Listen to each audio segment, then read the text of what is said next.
He said his place was a little out there. I didn't realize he meant past the point of no return. We'd only gone out once, a casual dinner, nothing weird. He was polite, a little intense, talked a lot about the importance of values and purpose and alignment, which I chalked up to maybe being one of those motivational book guys. He was older, not by much, but carried himself like he'd already figured life out and was just waiting for someone else to keep up. Normally that would have been a red flag, but I'd been on enough dead-end first dates that confidence, even the fake kind, felt refreshing. He asked me out again, said he wanted to cook for me, told me his place was a little outside the city, lots of land, fresh air, nothing fancy. I hesitated. I'd never been to his place, and we barely knew each other, but I said yes. Mostly because he offered to drive and said we'd be back before dark. It sounded harmless. Peaceful, even. The first 20 minutes of the drive were fine. Music low, conversation light, decent road. Then the houses started thinning out. Then the pavement turned to gravel.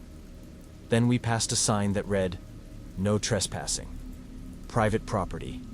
Keep out." I asked if we were close. He smiled. Didn't answer. I told myself to stay calm, that maybe his GPS was rerouting or he knew a shortcut. But every part of me was starting to scream, especially when we passed the second fence, tall and metal, topped with barbed wire, wide enough for vehicles, closed behind us by some unseen mechanism the moment we passed through. I asked him again where we were going. He said, "Just home. You'll love it. Everyone always does." That's when he used the word family. Said he lived with a small group of people, called them chosen, said they met through church. And the second he said that, my heart started pounding in this slow, rhythmic panic, because it wasn't what he said. It was how casual it was. Like he was easing me into something, like he'd said this 100 times before to people who didn't realize what was happening, until it was already too late. I asked how much farther. He said, "Almost there. You'll feel it when we're close." That line, I still hear it in my head. And when we turned the final bend, I saw it. A compound. That's the only word I can use for it. Several low white buildings surrounded by trees and tall fencing. No visible address. Just two men in identical clothing opening the gate as we approached, waving him in like they were expecting us. Like they'd been watching the road. Like this wasn't a visit. This was a delivery. I wanted to turn around the second we passed the fence. I should have said something sooner, but I didn't want to seem paranoid. Didn't want to insult him. Didn't want to be that girl who assumes every guy with a rural address is secretly running a bunker in the woods. But when I saw the compound, the matching buildings, the people standing in formation, not talking, not moving, just watching us as we pulled in, something shifted in me, something primal and sharp. And I asked him, quietly, carefully, if we could go back. He smiled, didn't even flinch, just said, "You haven't even met the others yet?" He parked near the largest building, this long rectangular thing that looked like a converted barn with no windows and two doors. Both open, both dark inside. And before I could even process what I was seeing, he was already out of the car, opening my door like we were on a date, like this was still some version of romance. And I didn't know what to do. I mean, what's the move when your gut is screaming, but your phone's got no service and the road's behind a locked gate? I stepped out. Not because I wanted to, but because I didn't see another option. There were maybe 12 people outside, half in plain clothes, half in matching neutral outfits, beige, almost medical looking. And not one of them said a word, not to me, not to each other. Just watched us walk past, like this was some kind of performance. And I was the new character being introduced. Inside the barn, it was colder than I expected. Diamond soys smelled like sage and bleach, and along the far wall were cots, dozens of them, lined up, numbered. I asked again, more firmly this time, if we could go back. Told him I wasn't comfortable. Told him I didn't expect this, whatever this was. And he said, "Nobody ever does at first. That's why we show you slowly." He took my hand, held it gently, like he was helping me into a restaurant, not a locked facility in the middle of nowhere. I pulled away, said I needed to use the bathroom. He pointed to a door near the back. No windows. He didn't follow me. That was his mistake. Because when I got inside, I didn't look for a toilet. I looked for a way out, and found a second door, unmarked, locked from the inside.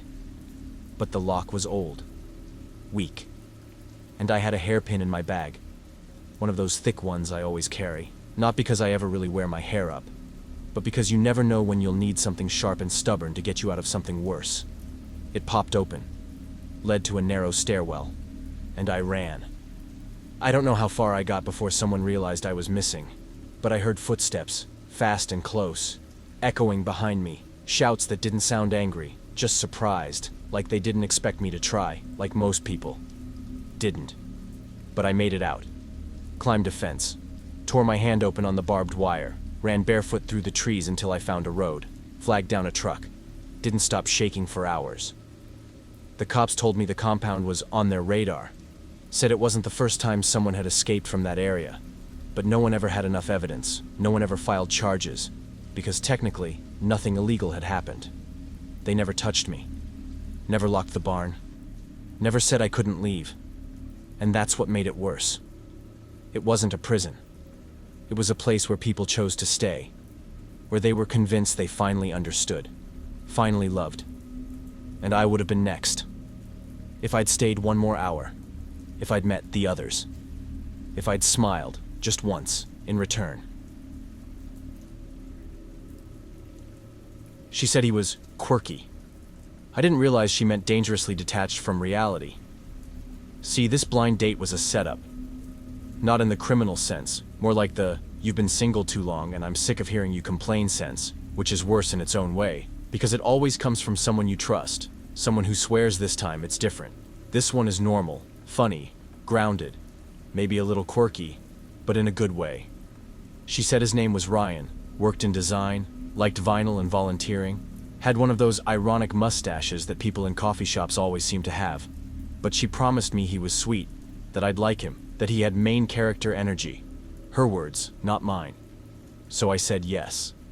And the first half hour was fine. Normal even. We went for tacos. He asked good questions, told funny stories about bad roommates, didn't overshare, didn't check his phone, and for a minute I thought, maybe I'd been wrong. Maybe this was actually what my friend said it would be. Then we got back in his car. He said he wanted to take me to his favorite lookout spot, something low-key, off the map. Again, quirky, harmless. We drove a while, turned off the main road, through a neighborhood I didn't recognize, then down an alley, one of those long, narrow ones that run behind a row of abandoned storefronts and busted streetlights, the kind of alley where the ground is always wet for some reason and there's a mattress nobody ever claims just sitting there like a monument to broken promises. And then, he stopped. Didn't say a word, just parked, turned the engine off, and got out. I watched him walk around to the back of the car, pull something from the trunk, gloves, and then head straight for the dumpster. Not past it, to it. Lifted the lid like it was nothing, like this was the plan all along, and then he just started digging. At first I thought it was a joke, like maybe he dropped something, or there was a stray cat, or he was trying to freak me out in a, haha, I'm weird but endearing kind of way. But no, he was in it. Both hands, knee-deep in garbage, peeling back layers like he was unwrapping a gift, muttering to himself about the good ones always being buried near the bottom. I sat in that passenger seat, frozen, mouth open, hands still in my lap, phone in my purse, every muscle in my body trying to figure out what the hell was happening. After 5 minutes, I cracked the window, asked if everything was okay. He popped up, holding what looked like the corner of a broken lampshade, beaming like a kid who just won a prize at the arcade. You wouldn't believe the stuff people throw out, he said. This is how I find hidden gems. Like it was nothing. Like it was the most obvious, unremarkable thing in the world. And then he went right back to it. Kept digging. For 20 straight minutes. No music, no explanation, just the sound of garbage shifting, and a man I'd met 2 hours ago smiling like this was the best part of his day. I waited longer than I should have. I think part of me was hoping he'd stop on his own, dust himself off, laugh and say, just kidding, this is where I take all my first dates to test their patience. And we'd go somewhere normal and pretend this never happened. But he didn't stop. not even for a second, and the way he moved, focused, steady, not frantic, not rushed, like he wasn't improvising, like this was part of the night he'd planned out in advance. That scared me more than anything. So I did what anyone would do. I opened the door slowly, quietly, stepped 1 foot out onto the gravel, trying not to make a sound, trying to calculate how fast I could move in these shoes, how long it would take to grab my phone, whether I could make it to the sidewalk before he noticed. Because he never stopped watching. He was still half inside the dumpster, back turned, but as soon as my shoe hit the ground, he said it. Calm, low, not threatening, but knowing. Most people run. You're smarter than that, right? I froze. Didn't move. Didn't breathe. Just stared at the back of his head like it might turn around slowly, horror movie style, and give me the kind of smile you don't come back from. I asked carefully if he was almost done.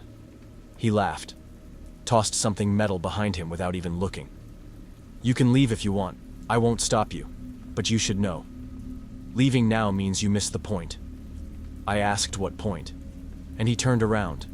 His hands were black with grime, gloves shredded, face lit by the orange glow of the single working alley light above us.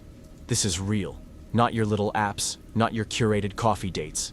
This is where you see who people are. And then, almost gently, you're doing better than most, by the way. I could have run. Maybe I should have. But something about the way he said it, flat, honest, like he truly believed he was offering me some kind of revelation, like this was an invitation, not a trap. It shook me. I backed away slowly, got in the car, locked the doors. He didn't move, just kept digging, like he'd already found what he was looking for, and everything else was just ceremony. I waited 10 minutes, car running, unsure if I should call someone, drive away, or just sit there and pretend none of this happened. Eventually, he walked over, dropped something on the windshield, a tiny ceramic figurine, chipped, dirty, smiling. For you, he said, thought you might like something real. Then he turned around and walked back to the dumpster, like the date wasn't over, like I was the one who'd left too soon. I never saw him again, never heard from him. Blocked the number, told my friend to never set me up again. And for a while, I thought that was the end of it. Until last week, when I came out of work and found something sitting on the hood of my car. Another figurine. Same smile, same dirt, no note. Just that little ceramic face staring up at me, waiting. Thought I was just staying over. I didn't realize I was walking into a family ritual. So to start off, I met her on Hinge. She was cool, smart, artsy, but not obnoxious about it. Liked old horror movies and hated brunch crowds, which felt like a green flag to me. We'd gone on 3 dates, all good. She didn't seem crazy. No red flags, no weird energy. So when she invited me to stay the night at her place, I said yes. She lived with her mom, but said she'd be asleep by the time we got in. It wasn't a big deal. Plenty of people live at home. Rent's insane, and she framed it like her mom was super chill, supportive, barely around. So yeah, I stayed over. We watched a movie, hooked up, passed out. Everything was fine, until the next morning. I got up around 7 a.m., quietly, trying to be respectful, just looking for water, or maybe some coffee if I could find it without waking anyone. Walked out into the kitchen, and there she was, her mom, fully naked, cooking eggs, like, completely unbothered. Not half naked, not robe slipping off, not, oops, didn't hear you. Just fully nude, barefoot, hair up, spatula in one hand, humming to herself while the bacon sizzled like this was Tuesday. She turned, saw me, smiled. "Oh, hey, you must be Mark." She said it like she was in jeans and a sweater. I blinked, said nothing, just nodded. Because what do you say when someone's mom is frying eggs with everything out? She offered me coffee. I said sure. Because again, what else was I supposed to do? She poured it, still humming, still unfazed, still very much not wearing a single article of clothing. I took the mug with both hands, mostly to give myself something else to look at. That's when her daughter walked in. My date. hair messy, oversized t-shirt, clearly just woke up.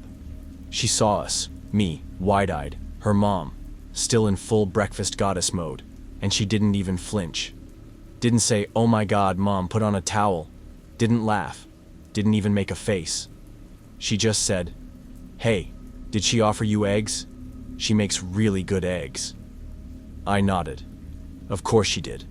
But I got to get to work soon. "Oh, leaving already? But you haven't been introduced yet." That's what her mom said. Still naked, still holding a spatula, still smiling. Like this was the weird part. Me trying to leave. Not the casual nudity. Not the unspoken rule that breakfast in this house happens pants-free. Just my sudden desire to exit stage left. I laughed. Weak, polite, panic disguised as charm kind of laugh. "Yeah, I've got work. Early meeting." She tilted her head, smile never fading. That's a shame. We were just about to sit down. And then, I swear to God, she set 2 plates on the table. One for her, one for me. Like this was already decided. I looked at her daughter, hoping for a signal, a smirk. A "yeah, my mom's eccentric" shrug, anything. Instead, she sat down, took a bite of egg, looked up at me like I was being rude for still standing. "Sit. You haven't even tried her food yet." I wanted to leave. Every muscle in my body was trying to pull me toward the front door, but something about the energy in that kitchen, the locked-in smiles, the way the air felt too still, I just sat. It was easier than explaining why I felt like I'd just stumbled into the 3rd act of a horror movie. I picked up the fork, took a bite. It was good. Really good. Like weirdly good. Soft scramble, slightly garlicky, perfectly salted. I said so. Her mom beamed. "See? He gets it." We ate mostly in silence. She asked a few questions about my job, what I do, where my office is if I work remote. Nothing out of line on the surface, but the way she asked felt precise, like she was gathering something. I gave vague answers. She nodded, then looked at her daughter. "Well, he's a keeper." Her daughter smiled, reached for my hand, and said, "Told you he'd stay." That's when I stood up. Quick, too quick. Muttered something about being late again. Started walking toward the door. No one stopped me. But they didn't say goodbye either. Just sat there, watching me leave. Like I was the strange one. Like this wasn't over. Later that night, I got a text from an unknown number. No message, just a photo, me, sitting at their kitchen table, fork in hand, taken from behind me. I never saw anyone else in the house. And that wasn't the scariest part. The scariest part was what was written across the bottom in Sharpie. First meal, 7:12 a.m. I never spoke to her again after that. My friends sometimes tease me about passing up on a possible mom-daughter entanglement. But hell no. That picture was enough to spook me away for good. I didn't ghost her to be cruel. I just didn't know what else to do. To start. We matched on Bumble. She looked beautiful. Big smile, messy bun, glasses in a couple pics, kind of that effortless cute girl energy, like she was the type to make playlists and drink tea and laugh at her own jokes. Her bio said she loved old bookstores, dogs, and hiking. Standard. Maybe a little basic. But I was in the mood for something low stakes and sweet. We talked for a few days, mostly surface-level stuff, but she was quick-witted, easy to talk to, never sent one-word replies. I didn't overthink it. I asked her out. We agreed on dinner. I got to the restaurant a little early, grabbed a table near the front, kept checking the entrance every few minutes. A woman walked in, scanned the room like she was looking for someone, then started heading toward me. And I remember thinking, please don't be her. Please don't be walking to me. But she was. It wasn't just that she looked different from her photos. It was that she looked nothing like them. Hair a different color, body type completely off, facial features totally unfamiliar. Not like time had passed, not like a bad angle, but like she'd used someone else's pictures entirely. It wasn't just a filter. It was a full rewrite. I was stunned, honestly. And then came the worst part. Her voice. Bright, bubbly, like nothing was wrong. "Hi, sorry I'm late." She sat down before I could say anything, ordered a drink, started talking like we were already old friends. I didn't know how to react. I tried to be polite, tried to ask a few questions, nod along, smile without actually smiling. She didn't seem to notice. Or maybe she didn't care. She laughed at everything she said, leaned forward when she talked, kept touching my arm in this casual way that made my skin crawl. I stayed for 40 minutes, ordered a beer, picked at the appetizer, made up a fake work emergency so I could leave. Told her I'd text her later. She smiled, said I can't wait. I didn't text, didn't unmatch either, just let it sit. 3 days passed, then 5. I figured it would fizzle, until the 7th day, when she showed up at my front door. She was standing on my porch like she belonged there. Hood up, eyes red, hands clenched into sleeves like she'd been outside a while. Like maybe she'd been rehearsing this moment and I'd just given her the cue to start. I barely opened the door, just enough to see her face and feel the weight of her stare. And before I could say anything, she spoke. "I just want to understand why you lied to me first." I blinked. I think I laughed a little. Not out of humor, out of shock, like my brain short-circuited and needed a second to reboot. She tilted her head, still calm, still quiet, like we were having a reasonable conversation and I was the one overreacting. "You didn't look like your photos either, but I still showed up." I told her this wasn't appropriate, that she couldn't just show up at someone's home, that I never gave her my address. She smiled. "You left the restaurant early, I didn't get to explain myself, so now I'm here, explaining." That's when it hit me. She'd followed me. That night, back to my car, maybe further. Or she reverse-searched my name, pieced together whatever she needed. And the part that chilled me wasn't the effort. It was the certainty. Like she thought this was just what people do when they've been hurt. Or worse, rejected. I told her to leave, didn't yell, didn't threaten, just said it flatly. "This isn't okay, you need to go." She didn't move, didn't flinch, just looked past me, into the hallway behind me. Like she was searching for proof I was lying about being alone. Like maybe I had someone else here, someone better, someone realer. And then, softly, like she was sharing a secret. "You act like I'm crazy, but I think you liked the version of me you thought I was. And now you're embarrassed that I know who you are." I shut the door. Not slammed, just firm. Locked it, turned off the porch light. Called my friend, the one who set us up. She had no idea how she got my address either. Said she was sorry. Said, I thought she was normal. But here's the thing. Catfishing isn't always about looks. It's about control. About building a version of someone that fits your fantasy and punishing them when they don't play along. That night, I didn't sleep. Checked every window, watched the street. And at 3:41 a.m., my phone buzzed. Private number. One message. "Next time, be honest from the start." That was it. No name, no threats.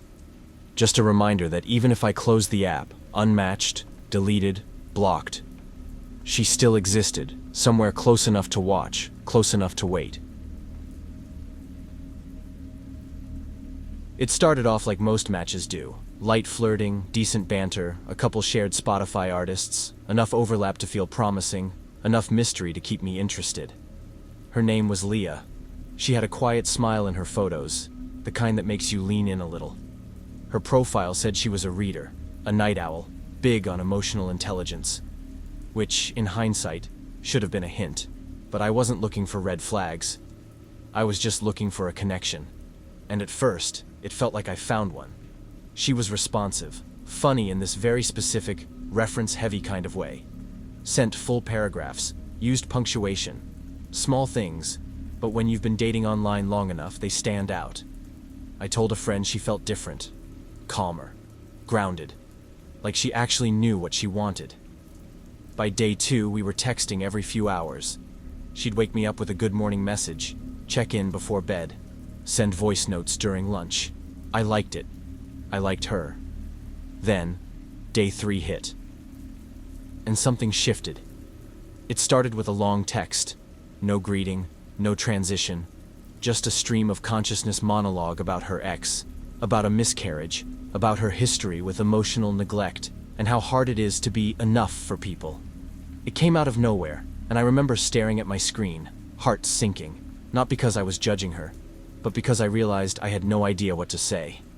I responded carefully, told her I appreciated her trust, that I was sorry she went through that, and if she ever needed to talk, I'd listen. But I also set a soft boundary, said I was still getting to know her, that I wanted to go slow. She didn't reply for 2 hours. Then she sent, "I knew I shouldn't have shared. You're going to leave now like everyone else." I stared at that message for a long time, not because I was angry, because I suddenly felt like I was holding a live wire in my hands. I reassured her, probably more than I should have, said I wasn't going anywhere, that I just needed time, that it's okay to open up, but there has to be room for both people in a conversation. She responded with 6 messages in a row, then a crying selfie, then an apology for the selfie, then another message telling me how refreshing I was, how rare it is to find someone who feels safe. That's when the word safe stopped feeling good. That's when I realized this wasn't connection. This was dependency. And it was barely 3 days in. Her message sat there for a while, glowing on my screen like a warning light I didn't know how to interpret. If I lose you, I'll break again. And I don't know what I'll do this time. No emojis, no follow-up. Just that. The wording was vague enough that I couldn't say it was a threat, but sharp enough that I felt the pressure of it settle into my chest like weight. Not fear exactly, more like dread. Like I'd been handed responsibility for someone else's emotional state, without asking for it, and told, "Don't drop this, or it'll shatter." I didn't respond immediately. I needed to think, to breathe, to talk to someone who wasn't her. I called a friend, explained everything. He told me what I already knew, that it wasn't normal, that 3 days in shouldn't feel like this, that it was okay to back out, that I didn't owe anyone my mental peace in exchange for theirs. He was right. I knew he was right. So I wrote the message carefully, polite but clear. I told her I was overwhelmed, that I didn't think I was in the right headspace for this much intensity, that I respected what she'd shared, but I couldn't give her the level of connection she clearly wanted. Not right now. Not this fast. I hit send, waited. Nothing. 20 minutes later, she read it. Still nothing. Then, 2 hours after that, a reply came through. "Thanks for confirming what I always suspected. Men like you are all the same. You chase softness until it starts asking for something back." It stung, if I'm being honest. I wanted to defend myself, but I didn't. I left it on read. Didn't block her, just let it die quietly. Or so I thought. 2 days later, I got a DM on Instagram. A new account, no profile pic, no posts, just a message. "Still stalking your page. Still pretending not to care. Still fake." I knew it was her. Same phrasing, same tone, same emotional math. Hurt plus shame equals blame. I ignored it, blocked the account. Then came the email. "You know what's messed up? You could have helped me, and you chose not to. I hope whatever hollow, shallow girl you chase next gives you the emptiness you clearly deserve." That was the subject line. The body was blank. I locked everything down, changed passwords, made my Instagram private, turned off read receipts. She didn't message again, but I couldn't stop checking. Couldn't stop wondering how close it had gotten to something irreversible. Because when someone makes you feel like their entire nervous system is wired to your attention, it's not a compliment. It's not love. It's a time bomb. And the scariest part? I still don't know if cutting her off made her spiral, or made her start over with someone else. I thought I was being overdramatic, until they handcuffed me. Now I know listening to that gut feeling is mandatory. I mean, the date started off fairly normal. He picked me up right on time. Clean car, smelled like mint and leather. He opened the door for me like it was second nature. Smiled like a guy in a rom-com who always gets the girl. Told me I looked even better in person. I laughed. It felt easy. He was cute, confident, sharp, without trying too hard. The kind of guy who makes eye contact and actually listens, who knows how to flirt without being creepy. We were supposed to grab dinner at this little place downtown, nothing fancy. But halfway there, he said he knew a better spot. More local, less crowded. I said sure, why not? That's when things started to shift. He took a sharp left without signaling. Blew through a stop sign like it was optional. I let it slide at first. Maybe he didn't see it, maybe he's just used to driving this route. But then he sped through a yellow light that turned red halfway across the intersection, laughed like it was a game, and muttered something about these streets being too slow for real drivers.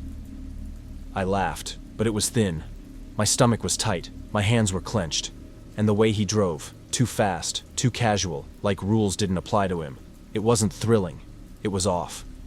I asked if he was in a rush. He smirked. Nah, I just don't believe in wasting time. Then he made an illegal U-turn and waved at someone honking like he was the one being inconvenienced. I reached for my seatbelt. It was already on. Still didn't feel like enough. I asked where this local spot was. He didn't answer right away. Just said, "Don't worry. You're with me." The words were meant to be reassuring. They weren't. And then suddenly, lights. Red and blue. Flashing behind us. He didn't curse, didn't panic. Just sighed and pulled over like it was routine. I looked over. He was calm. Too calm. I asked if everything was okay. He said, "I've got this. Just let me do the talking." And then the cop approached. He rolled down the window. The officer barely glanced at him, looked straight at me instead, and said, "Ma'am, can I see your hands? Ma'am, can I see your hands?" I froze. Not confused, not shocked, just blank. Because the officer wasn't yelling, wasn't threatening. His tone was calm, maybe even routine. Like this wasn't his first time arresting someone who didn't know they were about to be arrested. I lifted my hands slowly, palms out, like I was in a movie or a really bad dream. He told me to step out of the car. I looked at the guy, my date, if I could still call him that. And he just nodded, like this was all normal, like I should just do what they said. So I got out. The officer turned me around, hands behind my back, metal cold and fast, and I couldn't even ask why because I was too stunned to form words. It wasn't until I was in the back of the squad car that I managed to whisper, "There's been a mistake." The officer looked at me in the rearview mirror and said, "That's not what your plates say." My plates. That's when I started to understand. The car. The car wasn't his. He picked me up in it, sure, he drove it like it was his, had junk in the center console, music presets, even a phone charger plugged in. But it wasn't registered to him. It was registered to a woman who'd reported it stolen 2 weeks ago. Same make, same model, same plates, and somehow they thought it was mine. Because I was in the passenger seat. Because the moment the lights went on, he said nothing. "No, this isn't my car. No, I borrowed it. Just, I've got this." Which meant I didn't. At the station, they pulled me out first. He stayed in the car. The officers asked if I was the owner of the vehicle. I told them I'd never seen it until tonight. Told them I'd met him on an app. That this was our first date. That I didn't even know his last name. They didn't roll their eyes. They didn't laugh. They just exchanged a look like they'd heard it before, and half the time it wasn't a lie. Eventually, things got sorted out. They called the woman who owned the car. She confirmed my story, said she'd never heard of me. They let me go. They didn't let him go. Turns out the car wasn't the only thing reported stolen. He had priors, had outstanding warrants, had lied about everything, even his name. I walked home that night, didn't call an Uber, didn't tell my friends what happened until a week later. I just kept hearing his voice in my head. "Don't worry, you're with me." And now I know what that really meant. It was only our second date since meeting on Hinge. The first was coffee, quick and safe. This one was more ambitious. He offered to cook dinner, said he loved to cook, that his apartment had a view, and his dog was sweet and calm. I hesitated, obviously. Going to a guy's place that early can go either way, but he'd been respectful, not pushy. And something about his vibe felt solid, grounded. So I said yes. And at first, it was great. He met me downstairs, walked me up to his place. And yeah, he wasn't lying. Nice view, cozy layout, records playing in the background. A golden retriever who actually was sweet and calm. He had candles lit, but not too many, and poured me a glass of wine without asking if I wanted red or white, and somehow got it right. We talked, we ate, we laughed a little. It felt good, normal, maybe even better than normal, until I got up to use the bathroom. He pointed down the hall. "First door on the left," he said. I got up, patted down the hallway, still smiling from something dumb he'd said, and opened the door. It wasn't the bathroom. It was something else. A nursery. Like, full nursery. Crib, changing table, toys neatly arranged on shelves, soft yellow walls, a mobile spinning lazily above the empty crib. At first I thought maybe he had a kid, maybe he was a single dad and just hadn't mentioned it yet. But then I saw the photos, my photos, taped to the wall, to the crib, to the window, selfies, screenshots from my Instagram, one of me laughing from a story I forgot I posted, one from my Hinge profile, cropped, zoomed in. And in the crib, a baby blanket, embroidered with a name. My name. He was standing in the hallway when I stepped back, holding my breath like it would make me invisible. I don't know how long he'd been there, but he was close. Too close. And calm. Too calm. "You weren't supposed to see that yet," he said. Not angry, not embarrassed, just disappointed. Like I'd ruined a surprise. I didn't speak. Couldn't. My brain was moving too fast and too slow at the same time, trying to piece together how we got here. How dinner and a dog and a glass of red turned into a nursery with my face taped to the wall. He stepped closer. Not threatening. Just gentle. Soft steps like he was approaching something fragile. "You weren't supposed to be scared," he added. "You're supposed to understand." I finally found my voice. Asked him, "What is this?" He didn't answer. Just looked past me into the room, almost like he was proud of it. "It's for the future. For our future. I know it feels like a lot. But when you know, you just know." I backed away. Slow, careful, trying not to make it worse.